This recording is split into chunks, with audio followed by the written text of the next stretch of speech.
이제 저와 함께 기업별 이슈들 체크하시죠. 먼저 M7 기업들 상황부터 점검해 보겠습니다. 오늘 테슬라 3%대 올랐습니다. 중국에서의 신차 판매에 대한 이야기가 나오면서 정말 강한 반등에 대한 시그널을 받았는데요. 오늘은 322달러 선으로 올라온 모습이고요. 엔비디아 같은 경우 계속 올라주고 있습니다. 오늘은 강보합권으로 장세를 가져가는데요. 어제는 170달러 선을 웃돌았다라고 말씀드렸는데 한 발 올라가면서 오늘은 171달러 선 위로 올라갔습니다. 엔비디아를 필두로 반도체 전반적으로 미즈호 증권에서는 목표가를 상향하고 있는데요. 하지만 간밤 나왔던 이슈 중에서 반도체 섹터 안에서 주목해야 할 것은 바로 ASML의 실적이었죠. 다음 판 통해서 실적 함께 확인해 보시죠. 앞서서도 언급이 됐었는데요. ASML, 실적 자체는 견조하게 나왔음에도 불구하고 하반기에 대한 전망이 잘 그려지지 않는다라는 CEO의 언급이 나오자 오늘 급락하는 모습을 보여줬습니다. 실적 발표 전의 분위기부터 한번 엿봐볼까요? 실적 발표 전부터 약간의 긴장감이 있는 상황이었습니다. 사실 이 내용 자체는 좀 많이 얘기가 되오던 내용인데요. 그럼에도 불구하고 이번 실적 발표 전에도 이런 이야기가 계속해서 나와서 함께 체크하고 넘어가겠습니다. 실적 발표 전의 긴장의 원인은 인텔 그리고 삼성전자, TSMC까지의 내용이 포함되어 있었는데요. 한번 확인해 볼게요. 블룸버그 측에서는 삼성전자와 인텔의 반도체 설비 투자 축소가 이번 실적 발표에 악영향을 미칠 수 있다라고 이야기하고 있었습니다.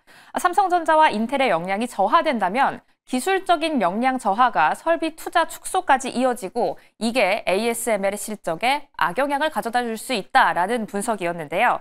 ASML은 세계 처음으로 노광 장비를 독점적으로 공급하고 있는 기업이기도 하죠.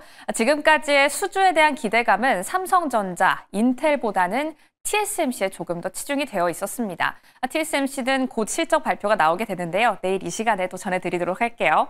그럼 ASML의 실적 어떻게 나왔을까요? 앞서 말씀을 해드린 대로 예상치보다는 웃돌게 나왔습니다. 견조한 실적 자체는 발표가 됐지만 CEO가 하반기 전망이 약간 불확실하다. 그리고 가이던스 자체가 좀 미비하게 나오면서 오늘의 주가는 빠지는 모습을 보여줬습니다.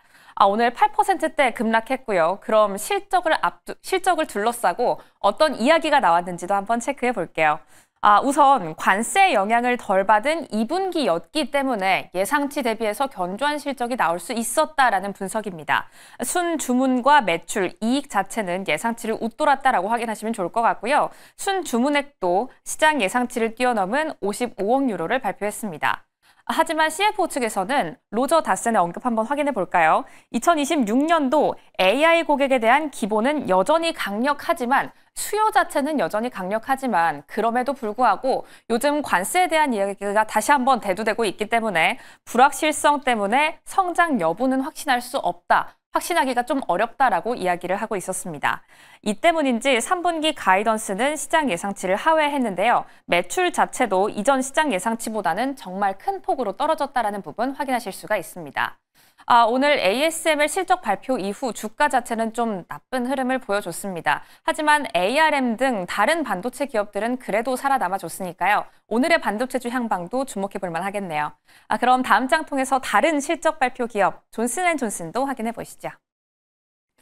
존슨앤존슨은 약간 흐름이 다릅니다. 가이던스가 좀 잘 나왔기 때문에 실적도 깜짝, 가이던스도 깜짝이었는데요. 일단 2분기 시장 예상치 웃돌았습니다. 실적 자체 한번 확인해 보시죠. 매출과 EPS 모두 예상치를 뛰어넘은 모습 확인하실 수가 있는데요. 앞서 언급드린 것처럼 가이던스가 좀 잘 나왔기 때문에 앞선 ASML과는 약간 반대로 오늘의 주가 6%대 급등하는 모습을 보여줬습니다. 그럼 실적을 둘러싸고 어떤 이야기 나왔는지 존슨앤존슨도 확인해 보시죠. 일단 앞서 말씀드린 대로 연간 가이던스가 상향됐습니다. 매출과 조정 EPS 모두 상향이 됐는데요. 일단 매출 같은 경우 현 시점 기준으로 5% 정도 올려 잡았다라는 이야기 나오고 있고요.